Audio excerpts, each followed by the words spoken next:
সাল্লাল্লাহু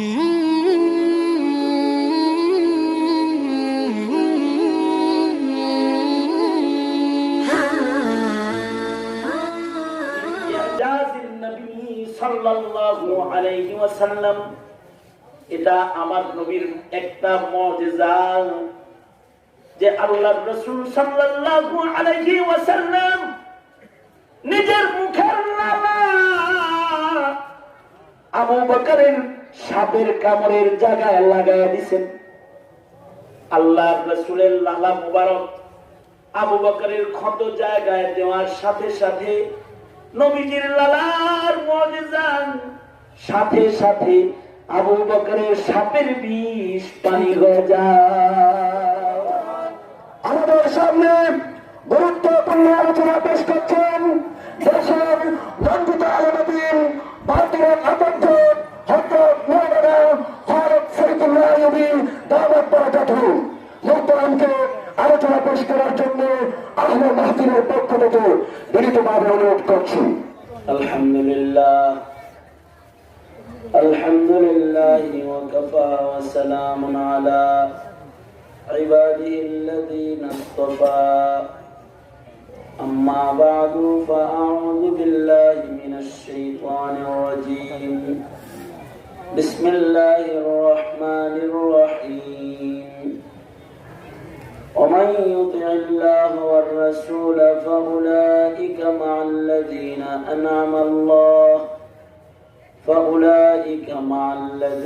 أنعم الله عليهم من النبيين والصديقين والشهداء والصالحين وحسن أولئك رفيقا. وقال النبي صلى الله عليه وسلم من أحب سنتي فقد أحبني ومن أحبني كان معي في الجنة. النبي صلى الله عليه وسلم لو كنت متخذا خليلا بعد ربي لاتخذت أبا بكر خليلا أو كما قال عليه الصلاة والسلام. اللهم صل على محمد وعلى آل محمد كما صليت على إبراهيم وعلى آل إبراهيم إنك حميد مجيد.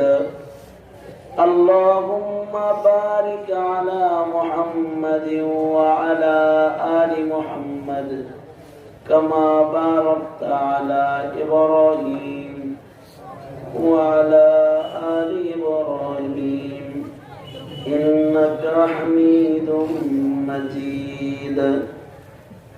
بلغ العلا بكماله كشف الدجى بجماله حسنت جميع خصاله صلوا عليه وآله. জামিয়া হুসাইনিয়া ইসলামিয়া আয়োজিত মহতি বার্ষিক সম্মেলনের মুহতারাম সভাপতি, উপস্থিত হযরত বুজুর্গ উলামায়ে কেরাম, সম্মুখপানে সমবেত দিন প্রিয়, ইসলাম প্রিয়, দিনদার ইমানদার মুমিন মুসলমান ভাইরা, পর্দার আড়ালের মা বোনেরা, আল্লাহর দরবারে শুকর। আল্লাহ তাআলা দ্বীনি নসিহতের মজলিসে উলামাদের সোহবতে জান্নাতের বাগানে আমাদের আশার বসার তৌফিক দান করেছেন। এই জন্য মালিকের দরবারে শুকরগুজার হই, শুকরিয়া আদায় করি, কালিমাতুশ শুকর করি, জবান খুলে মুহাব্বতের সাথে ভক্তি ভরে সমস্বরে আওয়াজ করে পড়ি আলহামদুলিল্লাহ। বিকাল থেকে শুরু করে উলামা হযরতগণ গুরুত্বপূর্ণ নসিহত আপনাদেরকে করেছেন। বরকতের নিয়তে আয়াত ও হাদিস আপনাদের সামনে পেশ করেছি। একটি সবক আপনাদের সামনে তাকরার করা মাকসাদ। আল্লাহ তাআলা মুরব্বিদের জবান নকল করে কিছু উপকারী কথা আপনাদের কানে পৌঁছানোর তৌফিক দান করে। আপনারা দোয়া করুন আমিন। মুহতারাম হাজিরিন, বর্তমান সমাজের মুসলমানদের মধ্যে করোনা মহামারীর চেয়ে অনেক বড় মহামারী হলো মুসলমানদের ভেতরে ইহুদ নাসারাদের অনুকরণের প্রবণতা। সারা দুনিয়ায় মুসলমানদেরকে এই মহামারীতে গ্রাস করেছে, যে মুসলমানদের ভেতরে বিজাতীয় কালচার, বিজাতীয় সংস্কৃতি, কাফের মুশরিকদের সংস্কৃতির অনুকরণের প্রবণতা এটা পরিলক্ষিত হচ্ছে। মুসলমানেরা যতক্ষণ না পর্যন্ত কাফের মুশরিকদের এই অনুকরণ বাদ দিয়ে মুহাম্মদুর রাসূলুল্লাহ সাল্লাল্লাহু আলাইহি ওয়াসাল্লামের অনুকরণের জিন্দেগিকে আপনায়া না নিবে, ততক্ষণ পর্যন্ত এই মুসলমানেরা আল্লাহ পাকের কাছে মাহবুব হইতে পারবে না। আল্লাহ পাক এমন মুসলমান যাদের ভেতরে নবীজির সুন্নতের ইত্তিবা নাই, অথবা নবীজির পছন্দনীয় আখলাক, নবী পাকের অনুকরণের জিন্দেগির রং, এটা যাদের ভেতরে নাই, আল্লাহ পাক তাদেরকে পছন্দ করেন না। সঙ্গত কারণেই গোটা মুসলিম বিশ্বে এক অশান্তির দাবানল দাও দাও করে চলছে। মুসলমানদের ভেতরে শান্তি নেই। শান্তির আশায় মুসলমানেরা বিজাতির অনুকরণ করতেছে, কিন্তু আসলে তো মুমিনের শান্তি নবী পাকের অনুকরণের মধ্যে আল্লাহ তাআলা রেখেছেন। দিন যাইতেছে, অশান্তি বাড়তেছে, দুর্দশা বাড়তেছে। এই দুর্দশা, এই অশান্তি, এটা যদি এর থেকে পরিত্রাণ পেতে হয়, তাহলে দরজা একটাই, আল্লাহর রাসূল সাল্লাল্লাহু আলাইহি ওয়াসাল্লামের ইত্তিবার জিন্দেগি গ্রহণ করতে হবে। আল্লাহ তাআলার ওয়াদা আছে, আল্লাহ তাআলা ভালোবাসা দান করবেন, আল্লাহ তাআলা শান্তি দান করবেন। আল্লাহ তাআলা বলেছেন, কুল ইন কুনতুম তুহিব্বুনাল্লাহ ফাত্তাবিউনি ইউহিব্বুকুমুল্লাহ ওয়া ইয়াগফির লাকুম যুনুবাকুম আল্লাহু গফুরুর রহিম। নবী পাকের সুন্নতের অনুকরণের মাধ্যমে আল্লাহ পাকের ভালোবাসা, আল্লাহ পাকের ক্ষমা এবং রহমত, এই সব দেয়ার ওয়াদা আল্লাহ তাআলা তার বন্ধুর মাধ্যমে আমাদের কাছে করেছেন। रिफातों की जुस्तजू में ठोकरे तू खा चुके, रिफातों की जुस्तजू में ठोकरे तू खा चुके, आस्ताने यार पर अब सर झुका कर देख ले, आस्ताने यार पर अब सर झुका कर देख ले। কবি বলেন, উন্নতির আশায় কাফির মুশরিকের অনুকরণ তো অনেক করলে, কিন্তু শান্তি পাইলে না, উন্নতি নসিবে জুটল না। আবার যদি কল্যাণ চাও, শান্তি চাও, তাহলে আবার নবী পাকের ইতাআতের জিন্দেগিকে আপনায় নাও। আল্লাহর রাসূল সাল্লাল্লাহু আলাইহি ওয়াসাল্লামের অনুসরণে যে আল্লাহ পাকের পক্ষ থেকে এই সব পাওয়া যায়, এটা আমরা বুঝি না, কিন্তু সাহাবায়ে কেরাম এটা বুঝেছিলেন। এ কারণে সাহাবায়ে কেরাম হায়াতের প্রতিটা হিস্সা, শ্বাস প্রশ্বাস, কদম কদম সাহাবায়ে কেরাম আল্লাহর রাসূল সাল্লাল্লাহু আলাইহি ওয়াসাল্লামের ইত্তিবার রং দিয়ে সুসজ্জিত করেছেন। সাহাবায়ে কেরামের জামাতের ভেতরে, সাহাবীদের ভেতরে আবার যার ভেতরে নবী পাকের রং সবচেয়ে বেশি, আল্লাহ পাকের কাছে তার দাম সবচেয়ে বেশি, হযরত সিদ্দিক আকবর রাদিয়াল্লাহু আনহু, আবু বকর সিদ্দিক রাদিয়াল্লাহু আনহু, ওনার ভেতরে নবীজির রং সবচেয়ে বেশি। কাসিম নানতুবি রহমতুল্লাহ আলাইহি বলেন উপমা দিয়া, একটা মানুষ আয়নার সামনে দাঁড়ালে আয়নার ভেতরের মানুষটা আর বাহিরের মানুষটার ভেতরে যেমন কোনো ব্যবধান থাকে না।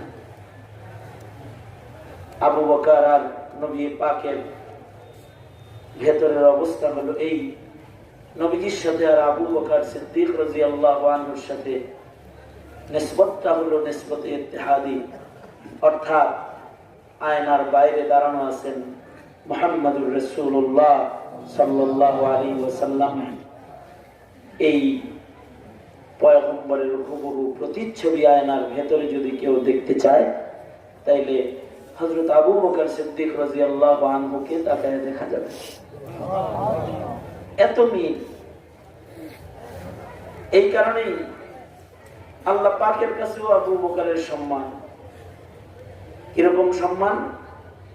যে আল্লাহর জান্নাতের ৮ দরওয়াজা থেকে সিদ্দিকে আকবরকে জান্নাতে আহ্বান করা হবে। এমনিতে আহলুস সুন্নাত ওয়াল জামাআর আকীদা এটা,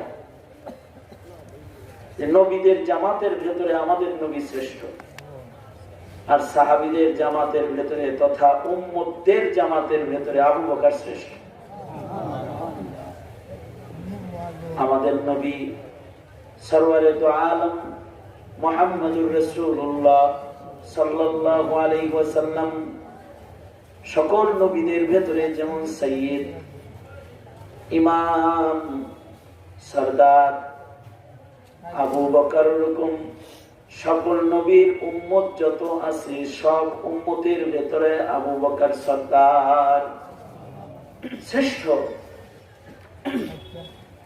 আমাদের নবী আলাইহিস সালাতু ওয়াস সালাম হায়াতের শেষ ভাগে 14 দিন অসুস্থ ছিলেন, মরজে মওতে।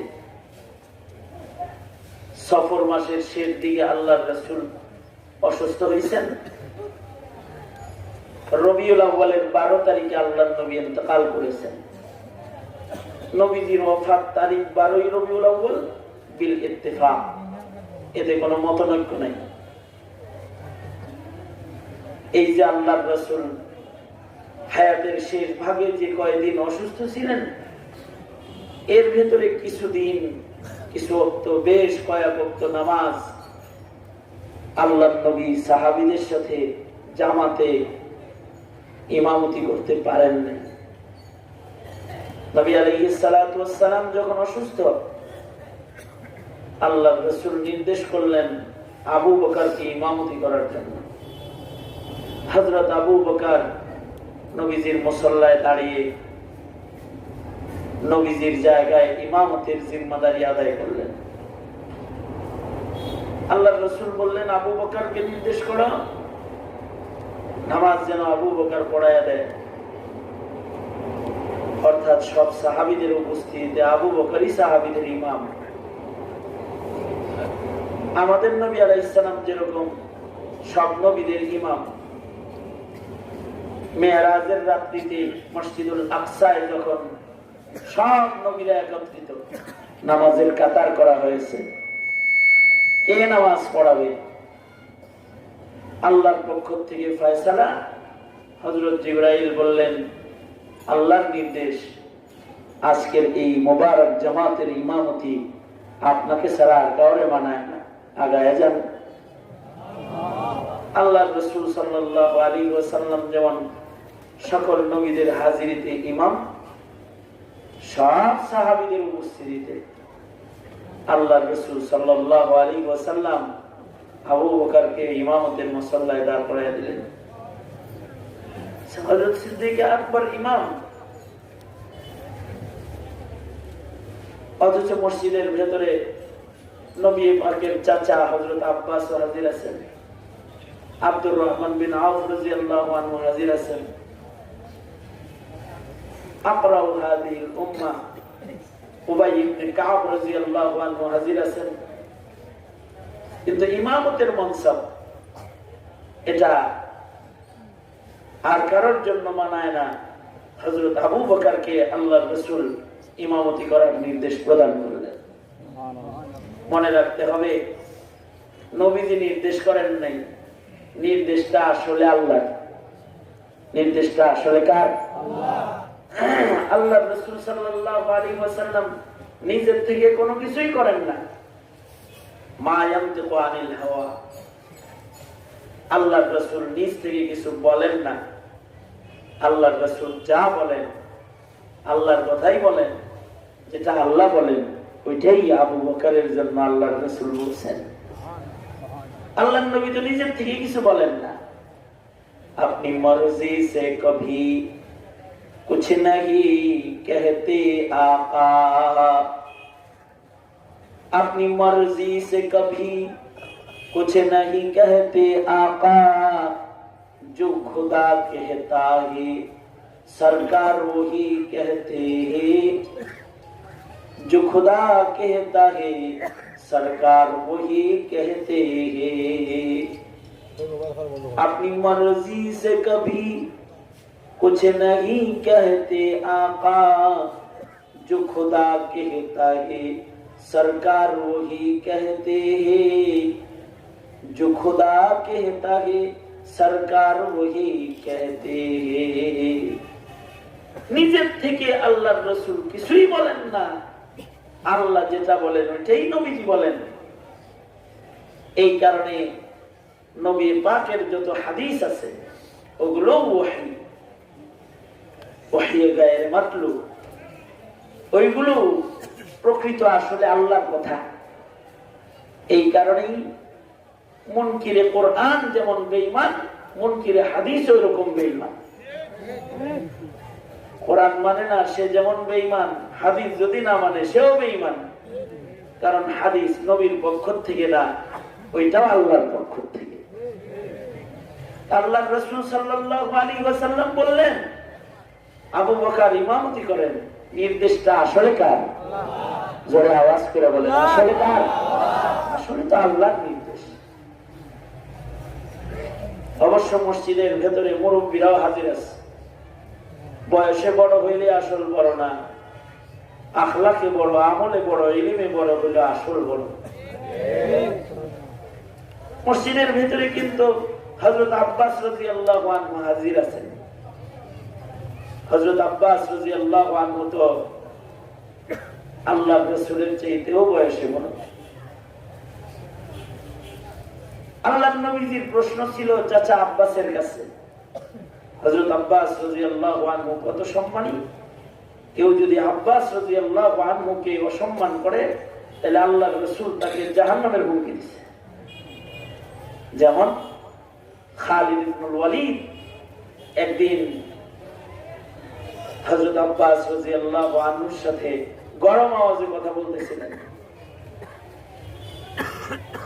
আল্লাহর রাসূল সাল্লাল্লাহু আলাইহি ওয়াসাল্লাম খালিদ ইবনুল ওয়ালিদকে বললেন, খালিদ, ইমানদার হওয়ার পরেও জাহান্নামে যাইতে মনে চায় নাকি?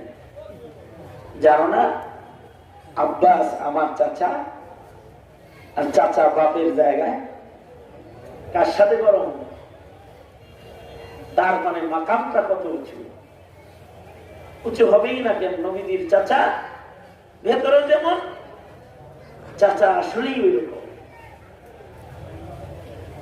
আল্লাহর রাসূল একদিন হযরত আব্বাস রাদিয়াল্লাহু আনহুকে জিজ্ঞেস করলেন, আপনি বড় নাকি আমি বড়?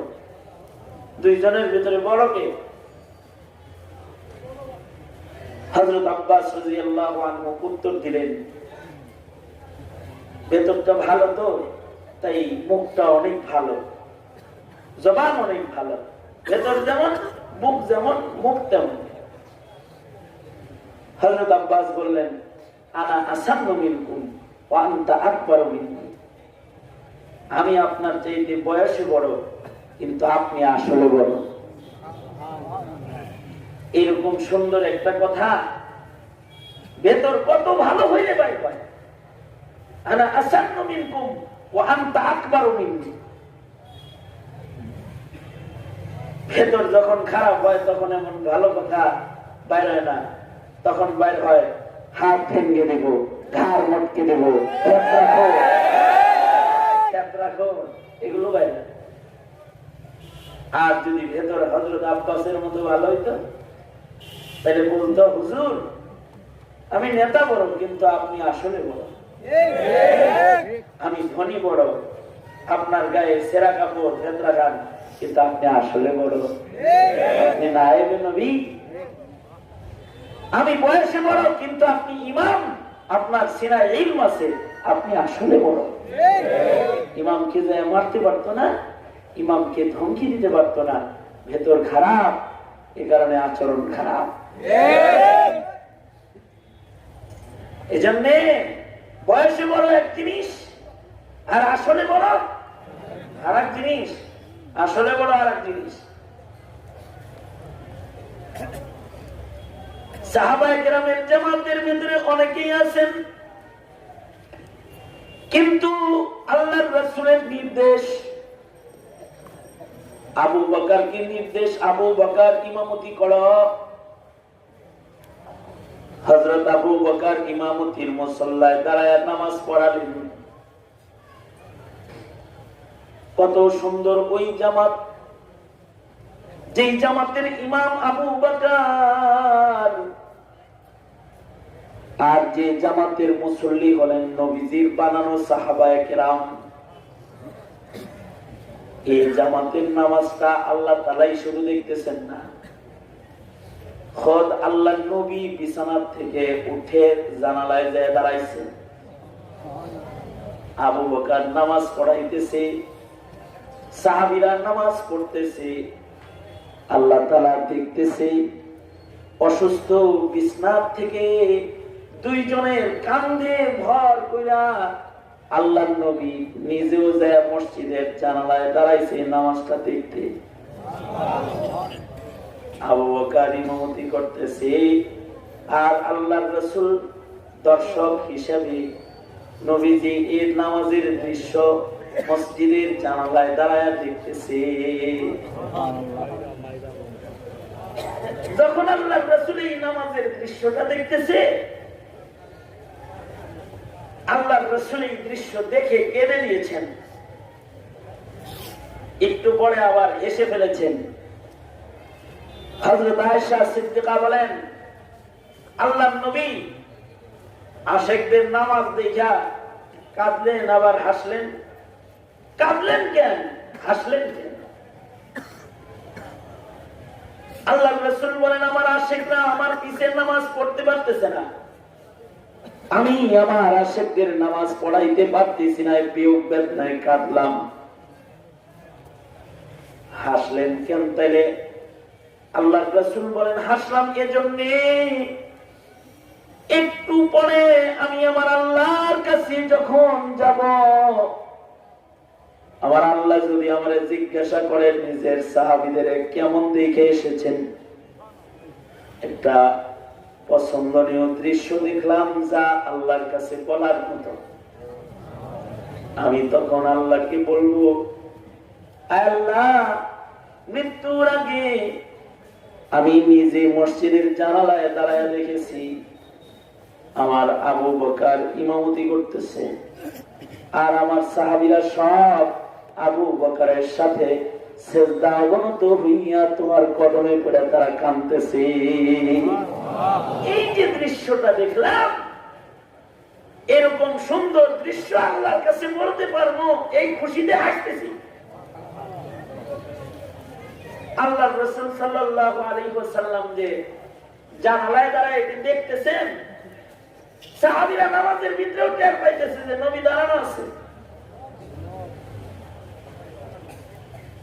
সাহাবী বলে, মনটা তখন চাইতেছে নামাজ বাদ দিয়ে আগে নবীরে দেখি, কিন্তু আল্লাহর সামনে দাঁড়ানো আছি, নড়াচড়া করার উপায় নাই। নামাজটা শেষ করে যখন মসজিদে জানালায় তাকাইছি, দেখি আল্লাহর রাসূল আমাদের দিকে তাকায় রয়েছে। নবীর চেহারাটা তখন কেমন দেখলাম, সাহাবী রিওয়ায়াত করতে যায় বলে, বুখারীতে আছে, কান্নাহু ওয়ারাকাতু মুসহাফিন, কেমন যেন কোরআন শরীফের পাতা আমাদের দিকে তাকায় রয়েছে। অর্থাৎ সাহাবী নবীর চেহারাকে তাশবীহ দিলেন কোরআনের পাতার সাথে, কান্নাহু ওয়ারাকাতু মুসহাফিন। নবীজির চেহারা জীবন্ত কোরআনের পাতা। একটা হলো লিখিত কোরআন, আর একটা হলো জীবিত কোরআন। দু কোরআন, একটা লিখিত কোরআন আর একটা জীবিত কোরআন। যেটা আমরা পড়ি এটা হলো লিখিত কোরআন, আর নবীজি ছিলেন জীবিত কোরআন। এ কারণে সাহাবীরা নবীরে দেখা মজা পাইত। শুধু নবীকে এক নজর দেখার জন্য বহু দূর থেকে আসত। আর হযরত আবু বকরের তো পছন্দনীয় 3 আমলের 1 নম্বর আমল আন-নাজরু ইলা ওয়াজহি রাসূলিল্লাহ। আল্লাহর রাসূলের চেহারা তাকায়া দেখা আবু বকরের শ্রেষ্ঠ আমল, পছন্দের আমল। নবীর চেহারা দেখা যেমন সাহাবীরা মজা পায়, উলামায়ে কেরাম নবীর নায়েব তো কিয়ামত পর্যন্ত উলামাদের চেহারার ভেতরে একটা মজা আছে। এই কারণে ইমানদারেরা সব বাদ দিয়া মৌলবীর চেহারা বসে বসে দেখাও একটা স্বাদ পায়, কান্নাহু ওয়ারাকাতু মুসহাফিন। কারণ এই চেহারাগুলো জীবন্ত কোরআনের পাতা। তাছাড়া লক্ষ লক্ষ মানুষ একজন আলেমের চেহারা দেখার লেগে পাগল হয়ে যায়। শেখুল ইসলাম আল্লামা আহমদ শফির এক নজর দেখার জন্য পাগল হয়ে গেছে। নুরুদ্দিন গওহরপুরী রহমতুল্লাহ আলাইহি এক নজর দেখার জন্য পাগল হয়ে গেছে। শেখে কাফিয়া ইমাম বাড়ি রহমতুল্লাহি আলাইহি ওনাদেরকে দেখার জন্য পাগল হয়ে গেছে। এক নজর দেখার জন্য পাগল হয়ে গেছে। শেখে কৌরিয়াকে এক নজর দেখতে পাগল হয়ে গেছে। যত বুজুর্গরা চলে গেছেন তাদেরকে এক নজর জিয়ারত করার জন্য বয়োবৃদ্ধ এই জীবন্ত কোরআনের চেহারাটা এক নজর দেখতে লক্ষ লক্ষ মানুষ জড়ো হয়ে যায়। এ কারণেই এখনো জোনায়েদ বাবুনগরী যেখানে যায় লাখ লাখ মানুষ এক নজর দেখতে পাগল হয়ে যায়। মামুনুল হক যেখানে যায় এক নজর দেখতে পাগল হয়ে যায়। এটা জীবন কান্নাহু ওয়ারাকাতু মুসহাফিন, কান্নাহু ওয়ারাকাতু মুসহাফিন। এটা কোরআনের পাতা। আফসোস লাগে তাদের জন্য যারা মুসলমানের ঘরে জন্মগ্রহণ করে এই জীবন্ত কোরআনের পাতার উপরে জুতা তুলতে চায়। যারা বলে বামনগরীর গালে গালে জুতা মারো তালে তালে, যারা বলে ফয়জুল করিমের গালে গালে জুতা মারো তালে তালে, যারা বলে মামুনুল হকের গালে গালে জুতা মারো তালে তালে, তারা একজন মানুষের গালে জুতা উঠায় নাই। কান্নাহু ওয়ারাকাতু মুসহাফিন, ওরা তো আল্লাহর কোরআনের জীবন্ত পাতার উপরে জুতা উঠায়ছে।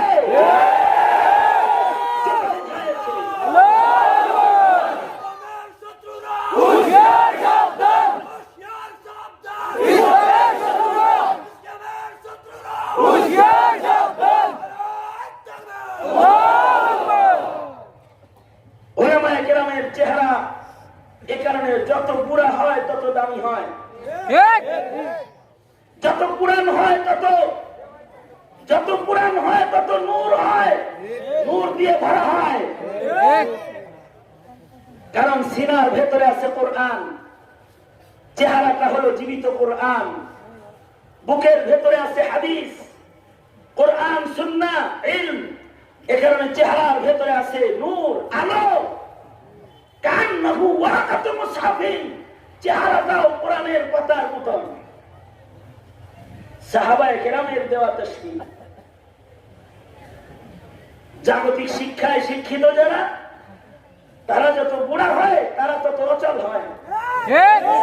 সরকারি অফিসে চাকরি করে, বুড়া হইছে, পুরান হইছে, অচল হইছে, ঘাট ধরে বাইর করে দিছে।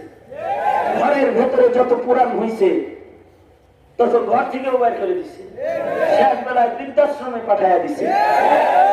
আর ওয়ারাকাতু মুসহাফিন, আলেমের চেহারা যত পুরান হইছে তত কোলে উঠছে, পা অচল। তো হাজার মানুষের পা, তাদের পা হয়ে গেছে পালকিতে করে ঘুরায়, মাথায় করে ঘুরায়, তাকায় থাকে, চেহারা তাকায় দেখে। কান্নাহু ওয়ারাকাতু মুসহাফিন, বুঝে আসে না, তাদের তাদের অহংকারে, তাদের হিংসায় তারা ফেটে যায়। আমার করে দেখে না, ওপরে দেখে, ওপরে দেখে কেন? ওপরে দেখে কারণ কি?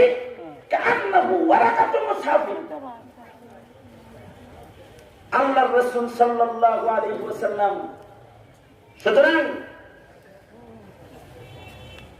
কোটা কোনা মাহফিলের যুব সমাজ, সাধারণ জনতা, আমার মিল্লাতের মুসলমান, তোমরা যারা, তোমাদেরকে বলবো,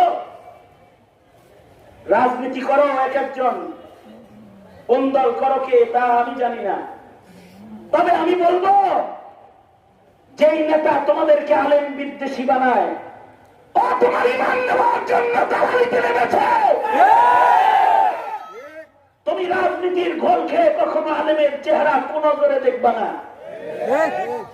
আলেমের চেহারা দেখবা ভালোবাসা ভরা নজরে, ঠিক কিনা? আলেমদের চেহারার দিকে শ্রদ্ধার নজর দিবা, শ্রদ্ধার নজর। কান্নাহু ওয়ারাকাতু মুসহাফিন, বারবাতে ইনশাআল্লাহ, বারবাতে ইনশাআল্লাহ। আর কেউ যদি আলেম বিদ্বেষী কথা কয়, তখন তাকে বলবা, বেয়াদব, রাজনীতি করি ঠিক আছে, তোর ঘাটটা মটকায় দেব।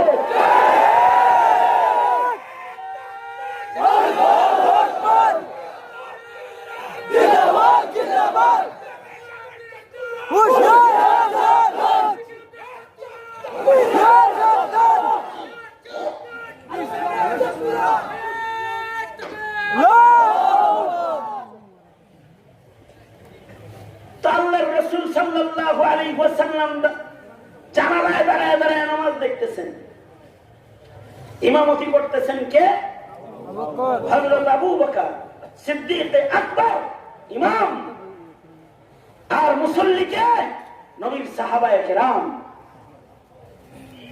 আল্লাহর রাসূল সাল্লাল্লাহু আলাইহি ওয়াসাল্লাম এই যে আবু বকরকে নামাজের মুসল্লায় দাঁড় করায় দিলেন, কি কারণে আবু বকরের এত সম্মান? বিশেষ কোন কোন কারণে আবু বকরের এত সম্মান? আবু বকরের এত সম্মানের পিছনে মৌলিক কারণ হলো আবু বকরের ইলম। যার কাছে ইলম হয় সে সম্মানী হয়। আবু বকরের কাছে ইলম, সাহাবায়ে কেরামের জামাতের ভেতরে আবু বকর সবচেয়ে বড় আলেম। হযরত আবু বকর সিদ্দিক রাদিয়াল্লাহু আনহু কখনো কখনো যখন নামাজ পড়াইতেন, হযরত আবু বকর নামাজ পড়ানোর সময় ফজরের নামাজে কখনো কখনো এমন লম্বা কেরাত ধরতেন, সাহাবীরা বলে আমরা পিছনে দাঁড়ানো আছি আর আমিরুল মুমিনিন এত লম্বা কেরাত ধরছে, মনে হয় যেন যে সূর্য উঠে যাবে,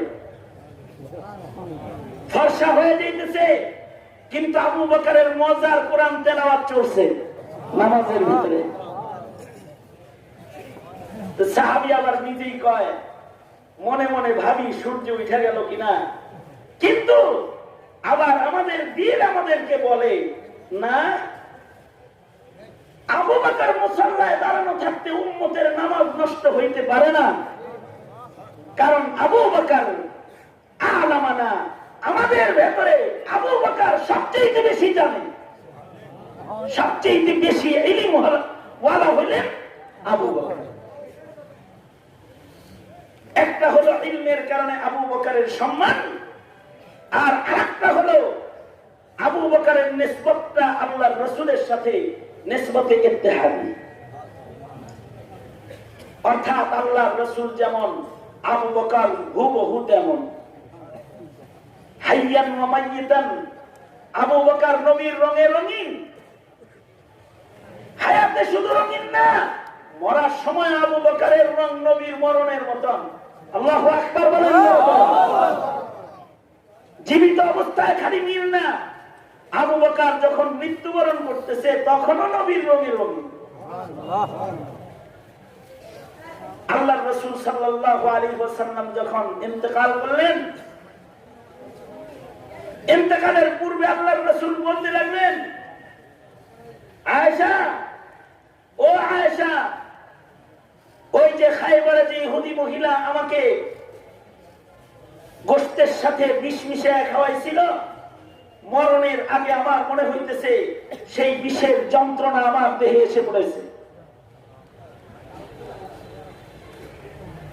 আল্লাহ রাসূল সাল্লাল্লাহু আলাইহি ওয়াসাল্লামকে ইহুদি মহিলা যায়নাব আল্লাহর নবীকে গোশত হাদিয়া দিছে, যার ভেতরে বিষ মিশিয়ে দিছে। আল্লাহ রাসূল সাল্লাল্লাহু আলাইহি ওয়াসাল্লাম গোশত উঠে মুখে দিবেন, চিবাইতেছেন, গিলেন নাই এখনো। হযরত জিবরাইল এসে বলতেছে, আল্লাহর নবী সাবধান, তাড়াতাড়ি গোশত ফেলে দেন, এটার ভেতরে বিষ মিশানো আছে। আল্লাহর রাসূল সাথে সাথে গোশত ফেলেছেন ঠিক, কিন্তু নবী পাকের লোহার লালার সাথে এই বিষের কিছু অংশ নবীদের পেটের ভেতরে চলে গেছে। এই বিষ মাঝে মধ্যে নবী পাকের গায়ে যন্ত্রণা দিয়ে উঠত। আল্লাহর রাসূল সাল্লাল্লাহু আলাইহি ওয়াসাল্লাম রুকিয়া করতেন, আসমাউল হুসনা পরে দম করতেন, নবী পাকের এই যন্ত্রণা আবার ভালো হয়ে যেত। কিন্তু মৃত্যুর পূর্ব মুহূর্তে হযরত আয়েশাকে আল্লাহর রাসূল বলতেছেন, বিবি আয়েশা, আমার তো সেই বিষ মিশানো গোশত খাওয়া বিষের যন্ত্রণা দিলের দেহের ভেতরে এখন এসে পড়েছে। আসল কথা হলো আল্লাহ তাআলা তার হাবিবকে শহীদি মরণ দিতে চান, আফজাল মৃত্যু দিতে চান, শহীদি মৃত্যু দিতে চান। এই কারণে আল্লাহর রাসূলের বিষের যন্ত্রণা দেহে এসেছে।